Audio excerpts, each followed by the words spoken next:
दोस्तों आज की कहानी है। अरे भाभी थोड़ा हमारे साथ भी बात कर लो। दोस्तों कहानी शुरू करने से पहले अगर हमारे चैनल को सब्सक्राइब नहीं किया हो तो कर लीजिए ताकि आपके पास पहुंचे हर रोज नया वीडियो। निया खाना बनाकर किचन साफ कर ही रही थी कि सासू माँ ने आवाज दी, निया नैना आ रही, उसका भी खाना बना लो और हाँ आरव के लिए खिचड़ी बना देना। नैना ने कहा है। नैना की सास ने कहा और चली गई। सुबह से काम कर रही नेहा सोच रही थी कि काम करके 10 मिनट आराम कर लेती है, तभी उसकी ननद का फोन आ गया। निया की ननद उसी शहर में रहती थी तो जब भी उनका मन होता चली आती। नेहा को थोड़ी खींच सी हुई, अब उसे सारी तैयारी दोबारा करनी पड़ेगी। कमरे में गई तो देखा राहुल नैना को लेकर आने को तैयार हो रहे हैं। नेहा भी नैना को लेने जा रही हूँ, तुम उसका कमरा सही कर दो। राहुल दीदी अगर आ ही रही हैं तो सुबह ही बता देती, अभी मैंने खाना बनाया है। अब फिर से सब करना पड़ेगा। पिछले 2 दिन से काम वाली भी नहीं आ रही। निया कोई मेहमान थोड़ी आ रहा है, निया ही तो है। वो कौन सा 50 पकवान खाएगी, 2-3 रोटी तो खाएगी। आटा लगा लो। राहुल कहते कहते बाहर निकल गए। आरोही भी स्कूल से आती होगी, उसे खाना भी तो खिलाना। जल्दी जल्दी काम निपटाती हूँ। इन सब चक्करों में उसे ये भी याद नहीं रहा कि उसने सुबह से नाश्ता भी नहीं किया। वो किचन से निकली कि नैना दी आ गई, साथ में उनका 2 साल का छोटा बेटा आरव भी था। अरे भाभी आपने आरव की खिचड़ी तो बना दी, उसे बहुत भूख लगी, पहले उसे खिलाती हूँ। बहू खाना लगा दो। उसके सास ससुर आ गए थे। आई मम्मी जी, वो किचन में गई और सारा खाना डाइनिंग टेबल पर लगा लिया। मम्मी आरोही आ गई थी, उसने आरोही के कपड़े बदले और उसे खाना खिलाने लगी। अरे भाई पेट में बहुत सुई दौड़ रही, कोई खाना भी खिलाएगा या नहीं। राहुल पेट पर हाथ फिरा कर बोले, आती हूँ बस 2 मिनट। आरोही को खाना खिलाते हुए नेहा ने आवाज दी, भाभी आरव खिचड़ी खा ही नहीं रहा, ऐसा करो कि इसका उपमा बना दो। वैसे भी आपके हाथ का उपमा बहुत ही टेस्टी होता है। दीदी आप भी खाना खा लो। राहुल भी खा रहे, नहीं भाभी अभी बिल्कुल अच्छा नहीं है, थोड़ी देर में खाऊंगी। नैना ने कहा। निया ने आरव के लिए उपमा बनाया। निया ने घड़ी पर नजर डाली, 2:30 बज रहे थे। आज तो मजा ही आ गया, खाना बहुत लाजवाब था। देखो पनीर की सारी सब्जी मैंने सट कर दी। भाभी देखो ना भैया को, भैया आपको पता है ना मुझे भाभी के हाथ की बनी पनीर की सब्जी कितनी पसंद है, कम से कम मेरे लिए तो छोड़ देते।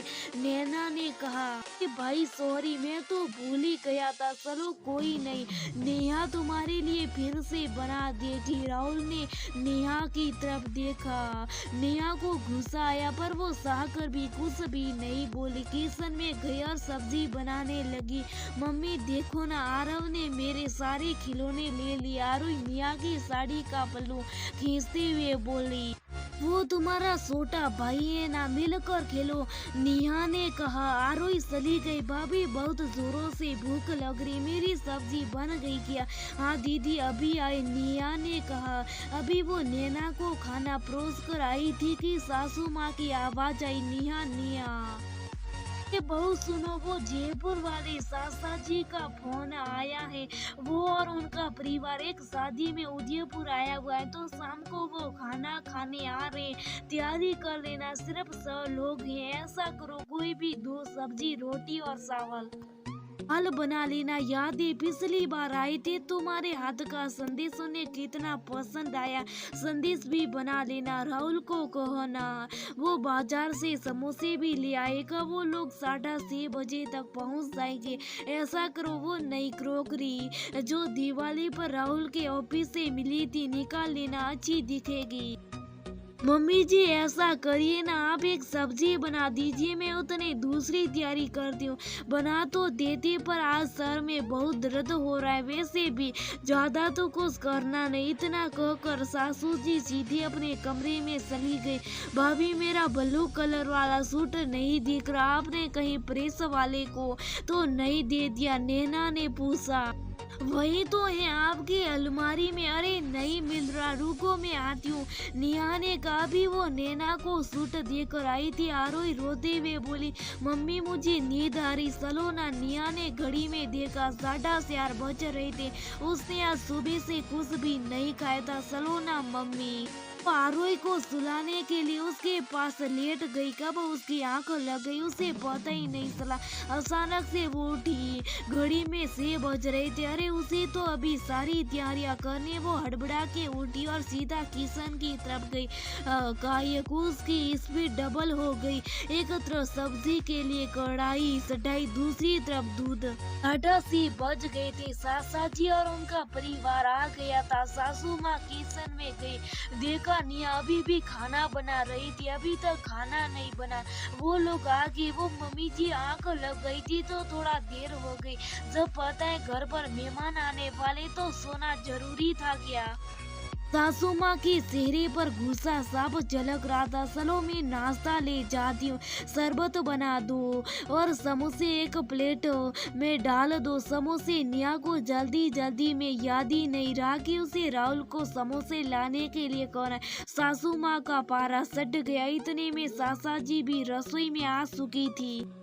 देखो भैया, आजकल की बहुओं को एक काम भी सही से नहीं होता। सिर्फ रसोई का काम तो देखना है, बाकी झाड़ू पोछे के लिए काम वाली आती है। हमारे जमाने में तो हम अपने वक्त 10 काम एक साथ करते थे, सब हाथ से करते थे। मजा ले कोई गलती हो जाए कोई बात नहीं दीदी, वैसे भी शादी में बहुत तला फला खा लिया, समोसे की क्या जरूरत। निया नजर झुकाए खड़ी थी। काम खत्म कर उसने क्रॉकरी सेट निकाला और साफ किया और डाइनिंग टेबल पर रख दिया। पूरे घर में आरव आरोही ने खिलौने बिखर रखे थे, उसने साफ किए। अरे बहू 8 बजने वाला है, खाना कब लगाओगी? निया की सास ने आवाज दी। बस मम्मी जी लग गया। ये आजकल की बहुएं भी ना, अभी भी मम्मी जी सासी जी थे उसकी बुराई किए जा रही थी।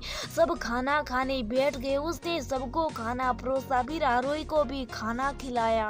भाभी थोड़ा हमारे साथ भी बात कर लो, हम भी बड़ी दूर से आपसे मिलने आए। सासी जी की बेटी नव्या ने मुस्कुराते हुए कहा। वो अभी 2 मिनट बैठी थी कि सासू जी बोल पड़ी, बातें तो होती रहेगी, पहले देख लो मेहमानों को कुछ चाहिए तो नहीं। वो फिर से खातिरदारी में लग गई। 10 बजे मेहमानों ने विला दी। राहुल उन्हें स्टेशन छोड़ने गए। वो फिर से साफ सफाई में जुट गई। काम खत्म होते होते 11 बज गए। आरोही नींद के लिए रो रही थी। वो आरोही को सुलाने गई। उसे सुलाते सुलाते न जाने क्यों उसकी आंखों से जाने क्यों एक आंसू की लकीर बह गई। वो सुबह से काम कर रही, सबको सबकी चिंता है, पर किसी ने एक बार भी उससे नहीं पूछा कि तुमने खाया खाना या नहीं। घर में बहू सबकी देखभाल करती है तो क्या सबकी जिम्मेदारी नहीं उसकी भी खुशियाँ का ख्याल रखे? वो सब करती है, बदले में क्या चाहती है? सिर्फ और सिर्फ प्यार और थोड़ी सी इज्जत। उसकी आंखों में नींद आ रही थी और सामने आ रहा था उसकी माँ का चेहरा, जो उससे पूछ रहा था, मेरी लाडू तूने खाना खाया या